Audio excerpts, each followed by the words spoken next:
बांसुरी की धुन। हरिराम बनारस में गुलाब की पत्तियों को पीसकर गुलकंद बनाने का काम करता था। बनारस में उसकी गुलकंद दूर दूर तक मशहूर थी। उसके एक बेटा और एक बेटी थी। बेटी का नाम सुकन्या था। बेटी गुलकंद बनाने में अपने पिता का पूरा साथ देती थी और इस काम में अपने पिता की तरह माहिर भी थी। सुकन्या के स्कूल में पढ़ाई के साथ साथ नृत्य कला, गायन कला और वाद्य कला का अभ्यास कराया जाता था। सुकन्या ने वाद्य कला में बांसुरी का चुनाव किया और उसमें वह पूरी तरह से निपुण हो गई थी। स्कूल में जब भी कोई धार्मिक समारोह होता तो सुकन्या बांसुरी बजाकर सबका मन मोह लेती थी। हरिराम बनारस में तो गुलकंद का व्यापार करता ही था। वह हर शहर में जाकर गुलकंद बेचा करता था। इस काम में उसकी बेटी उसके साथ जाती थी क्योंकि उसका बेटा अभी छोटा था और उसका ज्यादा रुझान पढ़ाई की तरफ था। लेकिन सुकन्या को अपने पिता का साथ देना बहुत अच्छा लगता था। ऐसे ही बाप बेटी हर शहर में जाकर गुलकंद बेचकर अच्छी कमाई कर लेते थे। एक बार वृंदावन में गुलकंद बेचने का उनको सौभाग्य प्राप्त हुआ। दोनों बाप बेटी वृंदावन में एक धर्मशाला में ठहरे। हरिराम का नियम था, जब भी वह दूसरे शहर में जाता तो सबसे पहले बनाई हुई गुलकंद को वह किसी मंदिर में भोग लगाता था। वृंदावन में आकर जब उसने गुलकंद बनाई तो उसने एक दोने में गुलकंद को रखा और अपनी बेटी के साथ राधा रमण जी के मंदिर के प्रांगण में गया और वहां जाकर गुलकंद से भरा हुआ दोना सुकन्या और उसके पिताजी ने राधा रमण जी के चरणों में रख दिया। मंदिर के पट अभी बंद थे। तभी सुकन्या, जो हर रोज अपनी बांसुरी का अभ्यास जरूर करती थी क्योंकि बांसुरी बजाए बगैर उसको चैन नहीं आता था, तो मंदिर के प्रांगण में बैठकर आज राधा रमण जी को अपनी बांसुरी वादन सुनाने लगी। बांसुरी की धुन छेड़ते ही मंदिर के प्रांगण में ऐसा माहौल बन गया कि हर कोई उसके बांसुरी की धुन को सुनकर मंत्रमुग्ध हो गया। जब मंदिर के पट खोले तो गोसाई जी ने हरिराम और सुकन्या के लाए हुए गुलकंद के दोने को राधा रमण जी के आगे रख दिया। गोसाई जी को, जो कि राधा रमण जी के हर भाव से परिचित थे, उन्होंने आज देखा कि राधा रमण जी के मुख पर आज बहुत प्रसन्नता का भाव है। उनके मुख की मुस्कान बहुत ज्यादा तीखी हो गई थी। उनके कटाक्ष नेत्र से खुशी और फैली हुई थी। कुसाई जी यह देखकर हैरान हो गए, आज राधा रमण जी इतने प्रसन्न क्यों हैं? तभी उनका ध्यान मंदिर के प्रांगण में बैठी सुकन्या पर पड़ा, जो कि बांसुरी बजाने में मग्न थी। तो गुसाई जी समझ गए कि राधा रमण जी बांसुरी की धुन सुनकर प्रसन्न हो रहे हैं। सुकन्या बांसुरी बजाने में इतनी मगन थी कि उसको पता ही नहीं चला कि कब मंदिर के पट खुल गए हैं। लेकिन जब उसने अपनी बांसुरी धुन को विश्राम दिया और उसके नेत्र जब राधा रमण जी के साथ मिले, तो राधा रमण जी के कटाक्ष नेत्र उसके हृदय को ऐसे बींध गए कि वह तो बस उनको देखते ही रह गई। तभी हरिराम ने सुकन्या को कहा, बेटा दर्शन हो गए हो तो चले। सुकन्या राधा रमण जी को निहारती हुई वापस धर्मशाला आ गई। अब तो हर रोज सुकन्या और उसके पिता गुलकंद बनाकर मंदिर लेकर जाते और सुकन्या बांसुरी की धुन छेड़ती और राधा रमण जी और सभी लोग उसकी बांसुरी की मधुर धुन सुनकर मंत्रमुग्ध हो जाते। ऐसा कितने दिन चलता रहा। हरिराम ने कहा कि बेटा, अब हमें आए हुए काफी दिन हो गए हैं, अब हमें अपने नगर वापस चलना चाहिए।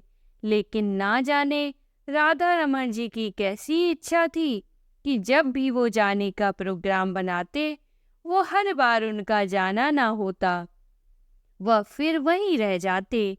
ऐसा करते करते उनको वृंदावन में रहते 2 महीने हो गए।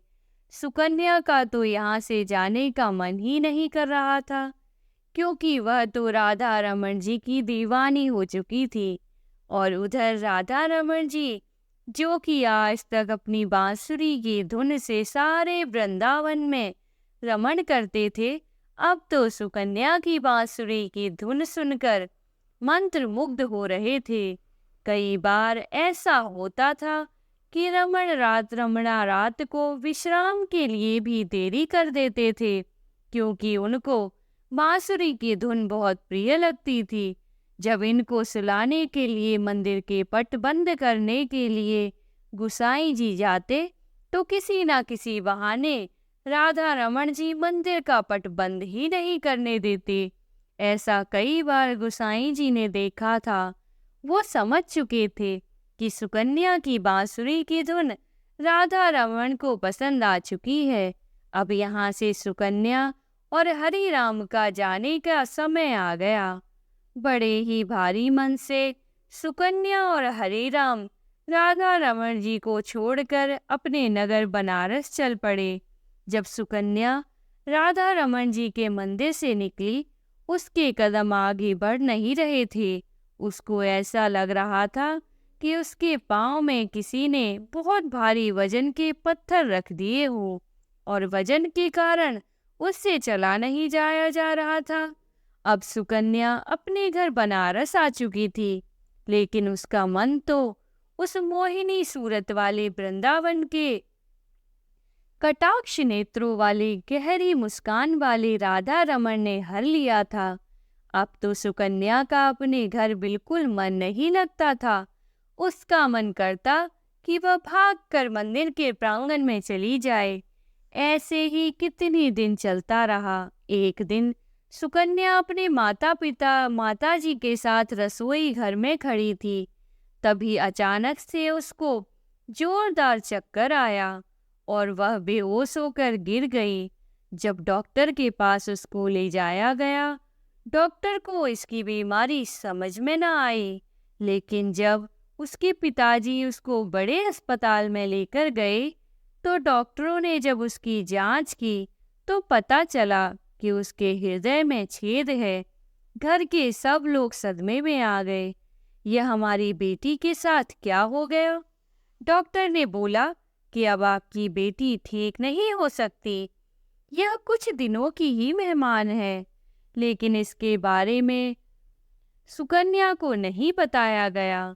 सब लोग उसको ऐसे दिखाते कि तुमको कोई मामूली सी बीमारी है और तुम्हें कुछ भी नहीं हुआ है। लेकिन सुकन्या को थोड़ा सा संदेह हो गया, उसको कुछ ना कुछ बड़ी बीमारी हो गई है। तभी एक दिन सब लोग बाहर गए हुए थे। उसने अलमारी में से डॉक्टर की दी गई रिपोर्ट देखी तो उसने देखा उसके हृदय में छेद है। लेकिन तभी उसको वहां उसके हृदय में एक आकृति दिखाई दी। जब उसने देखा तो उसने देखा कि यह तो राधा रमन जी की आकृति है। सुकन्या यह देखकर हैरान हो गई। राधा रमन जी को मैं वहां नहीं छोड़कर आई, बल्कि वह तो मेरे साथ मेरे हृदय में निवास कर रहे हैं। जब सब लोग घर आए तो सुकन्या ने ऐलान कर दिया कि वह आज रात को राधा रमन जी के पास जाएगी। लेकिन उसके पिताजी ने कहा कि बेटा, तुम्हारी तबीयत ठीक नहीं है, तुम वहां नहीं जा सकती। लेकिन सुकन्या ने तो ठान लिया कि वह वृंदावन जरूर जाएगी। ना जाने कब उसको मौत का बुलावा आ जाए। उसके पिताजी उसकी हट के आगे विवश हो गए और उसको लेकर वृंदावन के लिए चल पड़े। वृंदावन पहुंचकर वह दोनों सुबह सबसे पहले राधा रमन जी की मंदिर अपने हाथ से बने हुए गुलकंद को लेकर और बांसुरी लेकर मंदिर में प्रवेश करते हैं। मंदिर में आज एक अजीब तरह की खुशबू आ रही थी।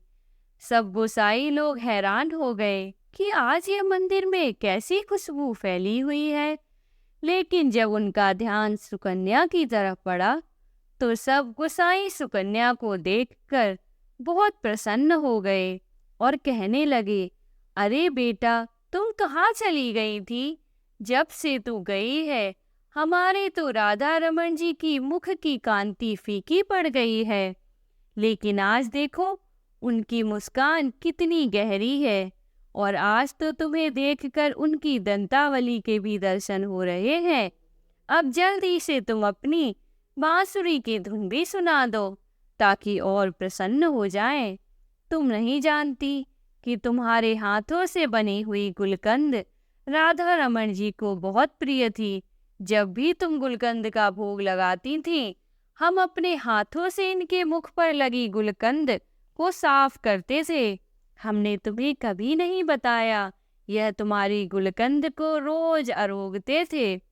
यह सुनकर सुकन्या का फीका पड़ा मुख अचानक से खिल उठा। लेकिन जब उनको गुसाई जी ने बोला कि आज तुम अपनी बांसुरी की धुन से राधा रमन जी को प्रसन्न कर दो, तभी वहां पर हरिराम ने आकर गुसाई जी का हाथ जोड़कर बड़ी विनम्रता से कहा कि मेरी बेटी अब बांसुरी नहीं बजा सकती, क्योंकि इसके हृदय में छेद है। अगर यह बांसुरी बजाएगी तो यह जो बचे कुछ दिन है, उससे पहले ही इसको कुछ हो जाएगा। हरिराम गुसाई जी से प्रार्थना कर रहा था, लेकिन उधर सुकन्या बांसुरी बजाना शुरू भी कर चुकी थी और लगातार 4-5 घंटे आंखें बंद करके राधा रमन जी के अपने हृदय में दर्शन करते हुए बांसुरी बजाती है। हरिराम यह देखकर हैरान होता है, इतनी बीमार लड़की बांसुरी वादन कैसे कर सकती है। जब सुकन्या ने बांसुरी को विश्राम दिया, तभी मंदिर में माथा टेकने के लिए दिल्ली से एक बहुत बड़े डॉक्टर का परिवार आया हुआ था। उन्होंने गुसाई जी और हरिराम की सारी बातें सुन ली। तो डॉक्टर ने बताया कि जिसको दिल की बीमारी या दिल में छेद होता है, वह बांसुरी वादन नहीं कर सकता। आप लोगों को जरूर कोई गलत फहमी हुई है। लेकिन हरिराम ने सौगंध लेकर कहा कि नहीं, हम वहां पर सुकन्या का इलाज करवा रहे हैं। और डॉक्टर ने बोला, यह कुछ दिनों की मेहमान है।